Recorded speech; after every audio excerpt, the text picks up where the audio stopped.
আমি প্রিয়ার ম্যাডাম, নাম প্রিয়া। ওর ক্লাস টিচার ছিলাম অনেক দিন। ও শান্ত ছেলে বলে পরিচিত, সবসময় নীরব তাকিয়ে থাকে, কিন্তু চোখে যেন লুকানো আগুন। আমি কখনো ওর চোখের দিকে বেশিক্ষণ তাকিয়ে থাকতে পারি না। মনে হয় কিছু বলে ফেলবে, অথবা আমি পড়ে যাব সেই নীরব গভীরতায়। গত সপ্তাহে ওর ফোন এলো হঠাৎ, বলল, ম্যাডাম আমি খুব সমস্যায় আছি, আমার বাড়িওয়ালা বের করে দিয়েছে, আমার থাকার জায়গা নাই, আপনি কি একদিন সাহায্য করতে পারবেন? আমি অনেকক্ষণ ভেবে বললাম, ঠিক আছে রাহুল, আজ রাতে তুমি আমার বাসায় আসতে পারো। আমি শুধু মানবিক দৃষ্টিকোণ থেকেই বলেছিলাম, তখনও জানতাম না আমি কি ভুল করতে যাচ্ছি। যেদিন রাতে ও এলো, বৃষ্টি পড়ছে অঝরে। দরজাটা খুলতেই দেখলাম ও ভেজা কাপড় নিয়ে দাঁড়িয়ে, চুল ঝরে পড়ছে চোখের ওপর। আমি বললাম, ভেতরে এসো, কিন্তু ও তখনও তাকিয়ে, যেন আমাকে চোখে চোখে পরখ করছে। এমনভাবে আগে কখনো দেখেনি আমাকে। আমার ঘর ছোট আর একটা আলাদার ঘর নেই, তাই বুঝতে পারছিলাম সমস্যা হবে। রাহুল বলল, ম্যাডাম সমস্যা নেই, আমি মেঝেতে শুয়ে নেব। আমি বললাম, না, তুমি বিছানায় থাকবে, আমি পাশের সোফায় ঘুমাবো। কিন্তু বিনয়ের সঙ্গে বলল, না ম্যাডাম, আপনি বিছানায় থাকেন, আমি মেঝেতেই নেব। আমি জোর করিনি, কারণ ওর কথায় যেন এক অদ্ভুত আত্মবিশ্বাস, কেমন যেন প্রাপ্ত স্পর্শ, যেন ছাত্র নয় অন্য কিছু। ওর কাপড় শুকানোর জন্য দিতে বললাম। সে শার্ট খুলল ধীরে ধীরে, কিন্তু চোখ আমার দিক থেকে সরায়নি। আমি রুমের ভেতর অস্বস্তি ঘনীভূত হতে দেখলাম। আমি বললাম, তাড়াতাড়ি বদলে নাও। কিন্তু রাহুল হালকা এগিয়ে এলো আমার দিকে, খুব কাছে। আমি পেছনে সরে গেলাম। সে শুধু বলল, ভয় পান না ম্যাডাম, আমি আপনাকে সম্মান করি। আমি হাসলাম জোর করে, যেন সব ঠিক আছে। এরপর রাতের খাবার খেতে বসলাম আমরা দুজন। ওর চোখে এক ধরনের ক্ষুধা, কিন্তু সেটা খাবার না। আমার শরীর শিহরিত হচ্ছিল। আমি বারবার দৃষ্টি সরিয়ে নিচ্ছিলাম, অথচ ও তাকিয়ে থাকত নির্লজ্জ শান্তিতে। আমি জিজ্ঞাসা করলাম, তোমার বাবা মা? রাহুল নিচু গলায় বলল, নেই, এখন আপনি আছেন। এই কথায় গা কেঁপে উঠল। ওর স্বরে এক ধরনের অধিকার বোধ, যা কোনো ছাত্রের কণ্ঠে থাকে না। ঘড়ির কাঁটা রাত 12টা ছুঁই ছুঁই। আমি বললাম, চলো ঘুমাই। লাইট বন্ধ করতেই অন্ধকারে অনুভব করলাম ওর চোখ এখনও আমার দিকে। সে বলল, ম্যাডাম আপনি ভয় পাচ্ছেন? আমি বললাম, না, কিন্তু গলার স্বর কাঁপছিল। আমি সোফায় শুয়ে পড়লাম, সে মেঝেতে। কিন্তু কয়েক মিনিট পরে শুনলাম শব্দ। তাকিয়ে দেখি রাহুল উঠে দাঁড়িয়ে আছে, অন্ধকারে দাঁড়িয়ে শুধু আমাকে দেখছে। আমি বললাম, কি হয়েছে? সে বলল, ঘুম আসছে না। আপনি এমন দূরে কেন আছেন? তার কণ্ঠ অদ্ভুত শান্ত, কিন্তু ভিতরে ঝড় লুকানো। আমি বললাম, দূর কি, একই রুমে তো আছি। সে বলল, কিন্তু দূর, আপনি আমাকে বিশ্বাস করেন না? আমি কিছু বললাম না, নিঃশব্দে শুয়ে রইলাম। কিন্তু বুঝতে পারলাম ও যে খারাপ ইঙ্গিত দিচ্ছে তা শুধু দৃষ্টিতে। আমি মাথা ঘুরিয়ে অন্যদিকে তাকালাম, কিন্তু রাত আর শেষ হতে চাইছে না। হঠাৎ রাহুল আবার বলল, ম্যাডাম আমি কি সত্যি আপনাকে সম্মান করি, নাকি অন্য কিছু? আমি তখনও চুপ। সে একটু হাসল, সেই হাসি অন্ধকারে বোনা ভয়। আমি চোখ বন্ধ করে ভান করলাম ঘুমের, কিন্তু অনুভব করলাম সে এগিয়ে আসছে ধীরে ধীরে। শ্বাসের গরম বাতাস আমার মুখের কাছাকাছি। আমি হঠাৎ চোখ খুললাম, সে থেমে গেল, কিন্তু খুব খুব কাছে। ফিসফিস করে বলল, আপনার কাছে থাকার অনুভূতি আমার অদ্ভুত লাগে। আমি বললাম, রাহুল পেছনে যাও এক্ষুনি। সে কিছু বলল না, শুধু ধীরে ধীরে সরে গেল। কিন্তু তার চোখে দেখা গেল আমি যে দুর্বল তা সে বুঝে গেছে। সেই রাত্রে আর ঘুম হলো না আমার। পরদিন সকালে উঠে দেখি রাহুল খুব স্বাভাবিক আচরণ করছে, যেন কিছুই হয়নি। সে রান্নাঘরে দাঁড়িয়ে বলল, ম্যাডাম আমি নাস্তা বানিয়ে রেখেছি। আমি অবাক, এই দুমুখ স্বভাব কেন? খাবার সময় হঠাৎ সে বলল, আপনি ভয় পাবেন না, আমি কিছু করব না, যতক্ষণ না আপনি চান। এই বাক্যটাই লুকিয়েছিল ভয় এবং আমন্ত্রণ একসাথে। আমি বুঝলাম খেলাটাও চালু করেছে, এবং আমি সেই খেলায় জানতেও না জানাতে অংশ ফেলেছি। সে আবার তাকালো, দীর্ঘক্ষণ নীরবে, এবং আমি বুঝলাম ওর সেই নীরব দৃষ্টি হচ্ছে সবচেয়ে বিপজ্জনক ইঙ্গিত, যা কোনো শব্দের চেয়েও গভীর। সেদিন আমি রাহুলকে বললাম, আজই নতুন থাকার জায়গা খুঁজে নাও। কিন্তু সে শান্ত স্বরে বলল, পাবো না এত তাড়াতাড়ি, আর আপনি কি চান আমি রাস্তায় থাকি? আমি মাথা নেড়ে না বললাম, কারণ শিক্ষক হিসাবে আমার কাছে এটা নিষ্ঠুর শোনাচ্ছিল, অথচ মনের কোণে যে ভয়টি ঘাপটি মেরেছিল তা যেন হাসছে। রাতে আবার বৃষ্টি নামল। রাহুল ভিজে এলো। সে বলল, ম্যাডাম, আমার ফোন নষ্ট হয়ে গেছে, বাইরে খুব ঝড়, আমাকে আবার থাকতে দেবেন? আমি কিছু বলতে পারিনি। সে ভিজে শরীর নিয়ে রুমে ঢুকতে ঢুকতে বলল, ম্যাডাম, আপনি জানেন আমি আপনার প্রতি কেমন অনুভব করি? আমি চমকে উঠলাম। বললাম, রাহুল, থামো, তুমি ভুল ভাবছ। সে বলল, ভুল কি ম্যাডাম? অনুভূতি কি ভুল হয়? আপনি যদি শিক্ষক হতেন আর আমি ছাত্র, তাহলে কি আমার এই অনুভূতির জন্ম হতো না? আমি বললাম, আবেগ আর দায়িত্ব এক না। সে ধীরে ধীরে এগিয়ে এলো, বলল, আমি আর ছাত্র থাকতে চাই না আপনার সামনে, আমি একজন পুরুষ হতে চাই আপনার চোখে। আমি পিছিয়ে যাওয়ার চেষ্টা করলাম, কিন্তু দেয়ালেই গিয়ে ঠেকলাম। সে হাত তুলে দেয়ালের উপর রাখল, একদম আমার মুখের কাছে। আমি শ্বাস নিলাম অস্থিরভাবে। বললাম, তোমার সাহস বেড়ে গেছে? সে এক ফোঁটা না হাসলেও তার চোখে একটা ঝলক অন্ধকারের শিকারীর চোখের মতো। বলল, আসলে এটা সাহস না ম্যাডাম, এটা টান। আমি আপনার কাছে এটা লুকাতে পারি না। আবার আমি সামলে নিলাম নিজেকে। বললাম, আজ তুমি বিছানায় শুয়ে থেকো, আমি সোফায়। সে কোনো প্রতিবাদ করল না, কিন্তু মুখে সেই রহস্যময় নীরবতা। রাতে হঠাৎ আমার ঘুম ভেঙে যায়। দেখি রাহুল বিছানা ছেড়ে উঠে গিয়ে আয়নার সামনে দাঁড়িয়ে নিজের দিকে আর আমার দিকে পাল্টে পাল্টে তাকাচ্ছে। আমি বললাম, কি করছো? সে আস্তে বলল, আপনি জানেন ম্যাডাম, রুমের আয়না কখনো মিথ্যে বলে না। আয়না দেখায় কে কাকে কতটা চায়। আমার গলা শুকিয়ে গেল। সে ধীরে ধীরে ঘুরে দাঁড়ালো। বলল, আপনি আমাকে ভয় পান, আবার আমাকে থামাতেও চান না। এই দ্বিধা আমাকে পাগল করে দিচ্ছে। আমি রাগ দেখিয়ে বললাম, তোমার অতিরিক্ত ভাবনা বন্ধ করো। তুমি শুধু আমার ছাত্র, শুধু একজন ছাত্র। রাহুল হেসে ফেলল খুব আস্তে, সেই হাসি ভরপুর রহস্যে। বলল, শুধু ছাত্র? আপনি যদি সত্যিই তাই ভাবতেন, তাহলে আমাকে প্রথম রাতে আপনার ঘরে জায়গা দিতেন না। আপনার চোখ অন্য কথা বলে, আপনি লুকিয়ে রাখেন, কিন্তু আমি বুঝি। আমি রেগে গিয়ে দরজার দিকে এগোলাম। বললাম, তুমি কাল সকালে বেরোবে এখান থেকে। সে বলল, ঠিক আছে ম্যাডাম, কিন্তু আজ রাতটায় আমি সত্য জানতে চাই। আমি বুঝতে পারছিলাম সে আমাকে কোনো অদৃশ্য খেলায় টেনে এনেছে। তার প্রতিটি কথা মনে হচ্ছিল পরীক্ষা। সে জানালার পাশে দাঁড়িয়ে বাইরে তাকিয়ে বলল, আপনি জানেন আমি কেন একা থাকি? কারণ আমি কাউকে বিশ্বাস করি না। সবাই ভেজাল মুখোশ পরে থাকে, কিন্তু আপনি আলাদা। আপনি যেদিন ক্লাসে কান্না লুকিয়েছিলেন আমি দেখেছি, সেই দিন থেকে আপনাকে ভুলতে পারিনি। আমি বিস্মিত। আমি কি সত্যিই কখনো এমন দুর্বলতা প্রকাশ করেছিলাম ক্লাসে? সে ধীরে ধীরে কাছে এলো, বলল, আপনি শক্ত হতে চেষ্টা করেন, কিন্তু আপনার ভেতরে ভয়। আপনি ভাবেন সম্পর্ক মানেই বিপদ, তাই পালান। কিন্তু আমি পালাই না, আমি চাই সামনে আসুক সত্য। আমি তার চোখে তাকাতেই থেমে গেলাম। সত্যি যেন ও আমাকে পড়ে ফেলছে। এই পারস্পরিক টান আমার শরীরকে বিশ্বাসঘাতক করে তুলছে। আমি বললাম, রাহুল, আমি শিক্ষক, আমি পারি না। সে আস্তে বলল, আপনি শিক্ষক, সেটা রাত হলে ভুলে যান, শুধু মানুষ থাকেন, আর আমি একজন মানুষও নই। তার সেই প্রশ্নে আমি শব্দহীন হয়ে গেলাম। সে নিজের জায়গায় গিয়ে শুয়ে পড়ল, কিন্তু বলল, একটা কথা মনে রাখবেন ম্যাডাম, আপনি যতই দূরে থাকুন, আমার চোখ আপনাকে চেনে। আপনি আমাকে ঠেলে দূরে দিতে চাইবেন, কিন্তু একটা সময় আপনি নিজেই আমার কাছে আসতে বাধ্য হবেন, কারণ আপনি একা, আমি একা। এই অন্ধকার একা মানুষদের এক করে ফেলে। তার কথা শেষ হতে না হতেই বিদ্যুৎ চলে গেল। রুম ডুবে গেল অন্ধকারে। সেই অন্ধকারে আমি প্রথমবার ভয় পেলাম না বৃষ্টির শব্দে, বরং ভয় পেলাম তার নীরব উপস্থিতিতে। আমি অনুভব করলাম সে আবার তাকিয়ে আছে। আমি চোখ বন্ধ করেও দেখতে পাচ্ছিলাম তার দৃষ্টি, তার দাবি। আর আমি বুঝলাম এই খেলা এক রাতের না, এটা শুরু হয়ে গেছে অনেক আগেই, শুধু আমি বুঝতে চাইনি। পরের দিন সকালে আমি অফিসে যাওয়ার জন্য তৈরি হলাম। রাহুলের সাথে চোখাচোখি এড়িয়ে চললাম, কিন্তু তার সেই সকালের নাস্তা বানানোর অভ্যাস যেন আমাকে আরও অস্বস্তিতে ফেলে দিল। আমি ভাবছিলাম, এই ছেলেটা কেন এত স্বাভাবিক আচরণ করে, যেন রাতের সব কথা স্বপ্ন ছিল। অফিসে গিয়ে ক্লাস নেওয়ার সময় আমার মন ছটফট করছিল।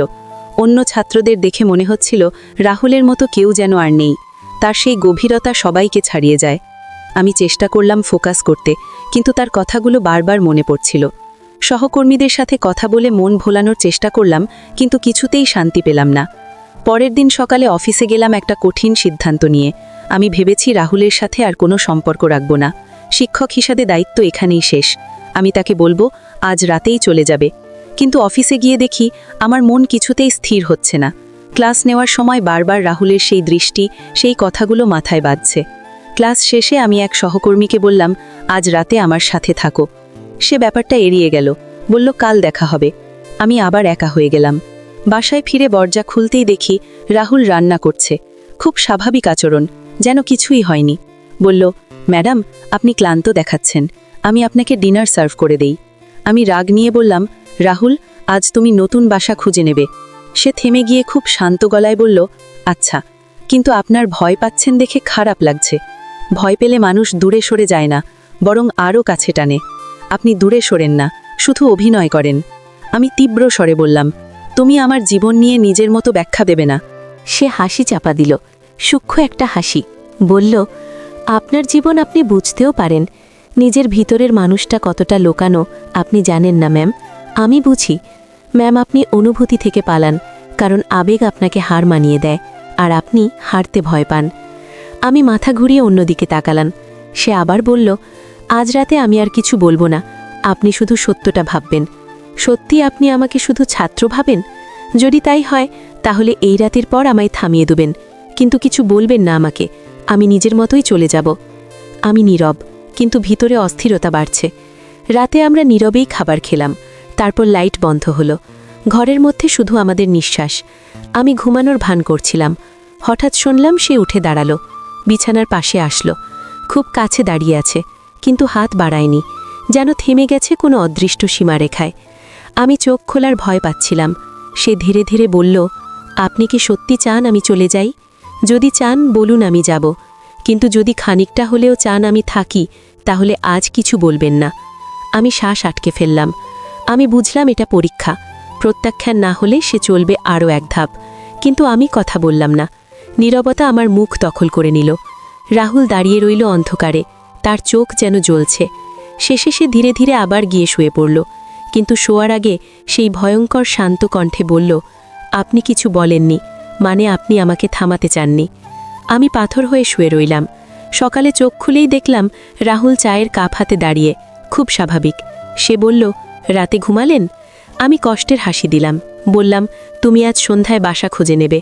সে মাথা নেড়ে বলল, ম্যাডাম, আপনি যা বলবেন আমি পালন করব, শুধু একটা কথা বলবেন কি, গতরাতে কেন থামালেন না আমায়? আমি রেগে গিয়ে বললাম, কারণ আমি তর্ক করতে চাই না।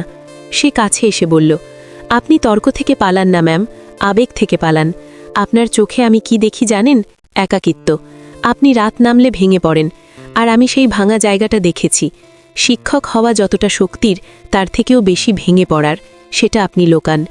আমি মাথা ঘুরিয়ে বললাম, তোমার কল্পনা বেশ, খুব বেশি। সে খুব আস্তে বলল, আমার কল্পনা না ম্যাম, আমার অনুভূতি। আপনি তা স্বীকার করেন না, কিন্তু পালানো না। আমি কয়েক সেকেন্ডের জন্য থমকে রইলাম। রাহুল হঠাৎ বলল, আজ আমি দেরিতে ফিরব, বাসা দেখতে যাচ্ছি, আপনি রেস্ট নিন। সে বেরিয়ে গেল, আর আমি সেই প্রথমবার নিজের ঘরে অদ্ভুত শূন্যতা অনুভব করলাম, যেন ওর উপস্থিতি ভয় নয়, বরং অভ্যাস হয়ে উঠছিল। সন্ধ্যা নামল, বৃষ্টি এলো। আমি দরজার দিকে তাকিয়ে আছি, কেন জানি না। 9টা বাজল, 10টা বাজল, সে এলো না। ফোন নেই, খবর নেই। আমি অস্থির হয়ে উঠলাম। নতুন বাসা পেলে খুশি হওয়া উচিত ছিল, কিন্তু আমি অদ্ভুত অস্বস্তিতে ভুগছি। বিদ্যুৎ আবার চলে গেল। আমি মোম জ্বালালাম। ঠিক তখন দরজায় নরম নখ। আমার নিঃশ্বাস কেঁপে উঠল। দরজা খুলতেই দেখি রাহুল ভিজে শরীর, চোখে সেই আগের চেয়ে আরও গভীর দৃঢ়তা। সে কিছু না বলে ভেতরে ঢুকল। আমি বললাম, বাসা দেখলে? সে শুধু বলল, দেখেছি, কিন্তু থাকব না। আমি প্রশ্ন করলাম, কেন? সে একটু থেমে তাকিয়ে বলল, কারণ আমি কোথাও এতটা প্রয়োজনীয় নই যতটা এখানে আপনার কাছে। আমি চুপ। সে জানালার পাশে দাঁড়িয়ে বলে উঠল, আজ একটা জিনিস ক্লিয়ার করব ম্যাম, আপনি সত্যি আমাকে ঠেলে দূরে দিতে চাইলেই আজ রাতেই দেবেন, না হলে আর কোনো দিন দূরে যেতে বলবেন না। আজ সিদ্ধান্ত আপনার। আমি আবার সেই অদৃষ্ট প্রতীক্ষার মুখোমুখি হলাম। মনে হচ্ছিল আমি কথা বললেই ভবিষ্যৎ বদলে যাবে। সে ধীরে ধীরে এগিয়ে এলো, কিন্তু স্পর্শ করল না, শুধু বলল, আপনি শুধু ছাত্র শিক্ষক ভেবেই নিজেকে আটকে রেখেছেন, অথচ অনুভূতি কাজ করে অন্য নিয়মে। আপনার চোখ আমাকে চেয়েছে, আপনার নীরবতা আমাকে ডেকেছে, আপনি ভয় পেয়েও আমাকে থামাননি। তাই আপনার দোষ নয় যদি আজ সত্যি সামনে আসে। আমি অনুভব করলাম সেই ভয় আবার শরীর ছুঁয়ে যাচ্ছে, কিন্তু ভয়টা আর শুধু ভয় নয়, তার ভিতরে টান আছে, নিষিদ্ধতা আছে, আর সেই নিষিদ্ধ অনুভূতি বড় ভয়ঙ্করভাবে আকর্ষণীয়। রাহুলকে আমি সামনে দিয়েছি, এতটা কাছে আগে কখনো পাইনি। মনে হচ্ছিল আমাদের মাঝে থাকা বাতাসও থমকে গেছে। সে বলল, আপনি যদি এখনও আমাকে ছাত্র ভাবেন তাহলে দূরে সরিয়ে দিন, আমি বাধা পাইলে থেমে যাব, কিন্তু যদি আপনার শরীর বা মন একটুখানিও হলেও চায় আমি থাকি, তাহলে আজ আপনার নীরবতার হবে আমার উত্তর। আমি বুঝলাম সে আমাকে স্পর্শ করছে না, শুধুই আমার অনুমতির অপেক্ষায়। আমার বুকের ধুকপুকানি এত জোরে হচ্ছিল যেন অন্ধকারও তা শুনতে পাচ্ছে। আমি বললাম, রাহুল, তোমার অনুভূতি হয়তো বাস্তব, কিন্তু আমরা কি ভুল পথেও যাচ্ছি না? সে খুব শান্তস্বরে বলল, ভুল পথ আর সঠিক পথের পার্থক্য মানুষ নিজেই বানায় ম্যাম। অনুভূতি কখনো ভুল হয় না, আমরা শুধু সেই অনুভূতিকে ভয় পাই। সে একটু ঝুঁকে এলো মুখের কাছে। সে গরম নিঃশ্বাস। আমার হাত নিজে থেকেই পিছিয়ে গেল, কিন্তু চোখ সরল না। সে ফিসফিস করে বলল, আপনি যদি সত্যি চান আমি দূরে যাই, আপনার হাত আমার বুকে রাখুন, ঠেলে দিন, আমি চলে যাব চিরতরে। আমি হাত তুললাম, কিন্তু তাকে ঠেলতে পারলাম না। হাতটা বাতাসে ঝুলে থাকলো। আমার আঙুল কাঁপছে। সে সেটা লক্ষ্য করল, বলল, দেখলেন ম্যাম, আপনি আমাকে ঠেলে দিতে পারলেন না, বরং থেমে গেলেন। ভয়। সেই থেমে যাওয়ায় আমি চোখ বন্ধ করলাম। আমি কি নিজেকে হারিয়ে ফেলছি, নাকি এটাই আমার সত্য? সে খুব আস্তে করে বলল, আপনি যদি চোখ খোলেন আমি চলে যাব না, আপনি চাইলে দূরত্ব ভেঙে যাবে। আমি চোখ না খুলেই মাথা নিচু করলাম, কিন্তু অনুভব করলাম তার মুখ আরও কাছে। আমার কাঁধে খুব নরম স্পর্শ, রাহুলের আঙুল।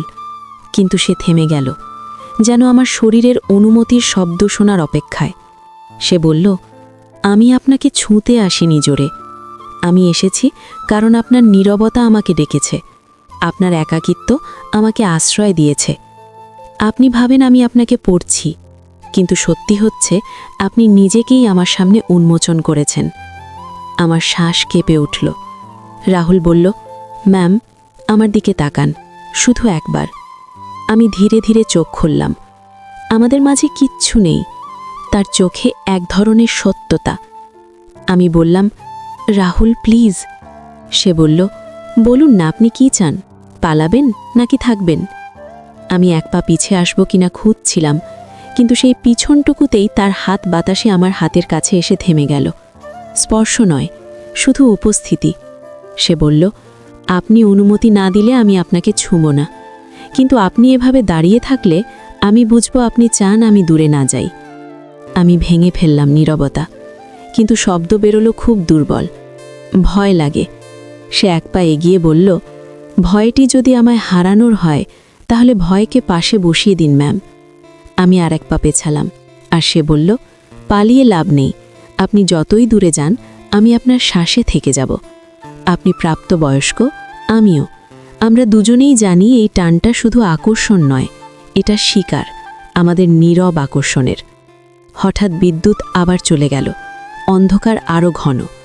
সে আমার খুব কাছে দাঁড়িয়ে। আমরা দুজনেই অনুভব করলাম এই মুহূর্তটা আর পিছনে ফেরার না। সে বলল, যদি এখন আমি চলে যাই আপনি কি থামাবেন আমাকে? আমি কিছু বলতে পারছিলাম না, ভয় আর টান একসাথে আমাকে আটকে রেখেছে। আমি বললাম, তুমি চলে যেও না। কথাটা মুখ থেকে বের হতেই রাহুলের চোখে সেই গভীর আলো জ্বলে উঠল। সে বলল, আপনি চাইলেন তাই আমি থাকলাম, কিন্তু আমি কথা রাখছি, অনুমতি ছাড়া এক পাও বাড়াবো না, শুধু আপনার পাশে থাকব, এতটাই কাছে যে আপনার ভয় আমার কাঁধে এসে ঠেকে, কিন্তু আপনার সীমাকে আমি ভাঙব না। আমার চোখে পানি জ্বলে এলো। কেন জানি না, হয়তো এমন কেউ প্রথম আমাকে প্রশ্ন করেছে আমি আসলে কি চাই। সে আমার মুখের খুব কাছে এসে থেমে গেল, বলল, আপনি চাইলে আমি আরও কাছে আসতো, আপনি চাইলে এখানেই থাকব, সব সিদ্ধান্ত আজ আপনার। আমি ধীরে কিন্তু নিশ্চিতভাবে মাথা নিচু করে বললাম, থাকো। খুব আস্তে কিন্তু যথেষ্ট স্পষ্ট সে গভীর শ্বাস নিল নিশ্চিন্তে, আর আমার হাতে চাপ না দিয়ে শুধু পেছনে গিয়ে বসল সেই দূরত্বটুকু যা প্রয়োজন, কিন্তু এতটাই কাছে যে তার উপস্থিতি আমার শরীরের ভেতর প্রতিধ্বনি তুলছে। আমি বুঝলাম আজ আমরা দুজনেই সত্যের সামনে দাঁড়িয়েছি, আর সেই সত্য বলে দিয়েছে আমাদের মাঝে দূরত্ব আর আগের মতো নেই। সেই রাতের পর আমার জীবন যেন একটা নতুন মোড় নিল। রাহুলের উপস্থিতি আর শুধু ভয়ের নয়, বরং একটা অদ্ভুত সান্ত্বনার। আমরা কথা বলতাম ঘন্টার পর ঘন্টা, তার অতীতের গল্প, আমার একাকিত্বের কথা, কিন্তু সব সময় সেই সীমারেখা মেনে চলতাম। আমি শিক্ষকের দায়িত্ব ভুলিনি, আর সে আমাকে সম্মান করত, কিন্তু মনে মনে বুঝতাম এই টানটা আরও গভীর হয়ে উঠছে। সেই রাতের পর থেকে রাহুলের সাথে আমার সম্পর্ক যেন একটা নতুন আকার নিল। আমরা দুজনেই বুঝতে পারছিলাম যে এই অনুভূতি শুধু আকর্ষণ নয়, বরং একটা গভীর বন্ধন। কিন্তু আমি সবসময় চেষ্টা করতাম যাতে এটা শিক্ষক শিক্ষিকার সীমা অতিক্রম না করে। রাহুলও আমার সেই সীমাকে সম্মান করত, কখনো জোর করত না। সকালে উঠে সে নাস্তা বানাতো, আমি অফিস যাওয়ার আগে তাকে বলতাম, আজ নতুন বাসা খোঁজো। কিন্তু সে হাসত শুধু, বলতো, আপনি যতদিন না বলবেন যাও, আমি যাব না। অফিসে গিয়ে আমার মন অন্যদিকে থাকত। সহকর্মীরা লক্ষ্য করত আমার পরিবর্তন, কিন্তু আমি এড়িয়ে যেতাম। রাতে ফিরে এলে রাহুল অপেক্ষা করত। আমরা খাবার খেয়ে কথা বলতাম। তার গল্প শুনে আমার মন ভরে যেত। সে বলতো তার অতীতের একাকিত্বের কথা, কিভাবে সে সব সময় নীরব থাকত, কিন্তু আমাকে দেখে তার মধ্যে পরিবর্তন এসেছে। আমি বলতাম, রাহুল, আমরা দুজনেই একা, কিন্তু এই একা থাকাটা এখন আর একা লাগে না। কিন্তু রাত গভীর হলে সেই টেনশন ফিরে আসত। সে আমার কাছে না এলেও তার দৃষ্টি যেন সব কিছু বলে দিত। আমি চোখ ফিরিয়ে নিতাম, কিন্তু ভিতরে একটা যুদ্ধ চলত। একদিন রাতে আবার বৃষ্টি নামল। রাহুল জানালার পাশে দাঁড়িয়ে বলল, ম্যাম, আপনি জানেন, বৃষ্টি আমাকে মনে করিয়ে দেয় আপনার সেই প্রথম রাতের কথা। আমি বললাম, সেটা ছিল একটা ভুল। সে ঘুরে তাকিয়ে বলল, ভুল নয়, শুরু। আপনি এখনও পালানোর চেষ্টা করেন, কিন্তু আপনার চোখ বলে অন্য কথা। আমি রাগ করে বললাম, রাহুল, আমি তোমাকে সাহায্য করেছি শুধু, আর কিচ্ছু নয়। সে কাছে এসে থেমে গেল, বলল, সাহায্য নয় ম্যাম, আপনি জায়গা দিয়েছেন আপনার হৃদয়ে। আমি চুপ হয়ে গেলাম। সেই রাতে আমরা অনেকক্ষণ নীরবে বসে রইলাম। পরের দিন আমি সিদ্ধান্ত নিলাম যে এটা আর চলতে পারে না। আমি তাকে বললাম, রাহুল, তোমার জন্য আমি একটা নতুন জায়গা খুঁজে দিয়েছি। সে শান্ত চোখে তাকিয়ে বলল, আপনি চান আমি যাই? আমি বললাম, হ্যাঁ, এটা ঠিক হবে। কিন্তু তার চোখে একটা দুঃখ দেখলাম, যা আমার মনকে দুর্বল করে দিল। সে বলল, ঠিক আছে ম্যাম, কিন্তু মনে রাখবেন, আমি সব সময় আপনার কাছে থাকব, যদি না শারীরিকভাবে। আমি অফিস থেকে ফিরে দেখি সে তার জিনিসপত্র গুছিয়ে নিয়েছে। আমার মন যেন খালি হয়ে গেল। সে বিদায় নেওয়ার সময় বলল, ধন্যবাদ ম্যাম, আপনি আমাকে শিখিয়েছেন অনুভূতির মূল্য। আমি চোখ ফিরিয়ে বললাম, সফল হও। কিন্তু দরজা বন্ধ হতেই আমার চোখে পানি এলো। সেই রাতে ঘরটা খুব শূন্য লাগলো। আমি বুঝলাম তার উপস্থিতি আমার জীবনের অংশ হয়ে গেছে। পরের দিনগুলো কাটল একাকিত্বে, অফিসে যাওয়া ফেরা, কিন্তু মন অন্যদিকে। রাহুলের খবর নেওয়ার চেষ্টা করলাম না, কিন্তু মনে মনে তার কথা ভাবতাম। এক সপ্তাহ পর তার ফোন এলো। সে বলল, ম্যাম, আপনি কেমন আছেন? আমি বললাম, ভালো। সে বলল, আমি আপনাকে মিস করি। আমি চুপ। সে বলল, আপনি যদি চান আমি ফিরে আসব। আমি বললাম, না রাহুল, এটা ঠিক নয়। কিন্তু ফোন রাখার পর আমার মন অস্থির হয়ে উঠল। আমি বুঝলাম আমিও তাকে মিস করি। কয়েকদিন পর এক রাতে দরজায় কড়া নাড়া। আমি খুলে দেখি রাহুল দাঁড়িয়ে, ভিজে গেছে বৃষ্টিতে। সে বলল, ম্যাম, আমি আর থাকতে পারলাম না, আপনার কাছে ফিরে এসেছি। আমি বললাম, রাহুল, তুমি যাও। কিন্তু সে বলল, আপনি বলুন না, আপনি চান না আমি থাকি? আমি চুপ। সে ভেতরে ঢুকে বলল, আমি জানি আপনি একা, আর আমিও। আমরা দুজনেই এই একাকিত্ব থেকে মুক্তি চাই। আমি বললাম, কিন্তু সমাজ, দায়িত্ব। সে বলল, সমাজ আমাদের অনুভূতি বোঝে না ম্যাম, আমরা দুজনেই প্রাপ্তবয়স্ক, আমরা নিজেরা সিদ্ধান্ত নিতে পারি। আমি তার চোখে তাকিয়ে থমকে গেলাম। সেই গভীরতা যেন আমাকে টানছে। আমি বললাম, ঠিক আছে, থাকো, কিন্তু সব কিছু সম্মানের সাথে। সে হাসল, বলল, আপনার ইচ্ছে আমার কাছে সবচেয়ে বড়। সেই দিন থেকে আমরা একসাথে থাকা শুরু করলাম, কিন্তু সব সময় সীমা মেনে। আমরা কথা বলতাম, হাসতাম, একে অপরের যত্ন নিতাম। রাহুল আমাকে সাহায্য করত, আমি তাকে পড়াতাম। ধীরে ধীরে আমাদের মধ্যে একটা গভীর বন্ধুত্ব গড়ে উঠল, যা আকর্ষণ থেকে ভালোবাসায় পরিণত হলো। আমি বুঝলাম অনুভূতি কখনো ভুল হয় না, শুধু সাহস লাগে তা স্বীকার করতে। রাহুল বলতো, ম্যাম, আপনি আমার জীবনের আলো। আমি বলতাম, তুমি আমার একাকিত্বের সঙ্গী। আমরা একসাথে ভবিষ্যতের স্বপ্ন দেখতাম, কোনো তাড়াহুড়ো ছাড়াই। সময়ের সাথে সাথে আমাদের সম্পর্ক আরও মজবুত হলো। আমি শিক্ষকের দায়িত্ব পালন করতাম, আর সে আমার সঙ্গী হয়ে উঠল। এই গল্পটা শেষ হয় না, কারণ অনুভূতির গল্প কখনো শেষ হয় না। আমরা দুজনেই বুঝলাম জীবনের অন্ধকারে আলো খুঁজে পাওয়া যায় যদি সাহস থাকে।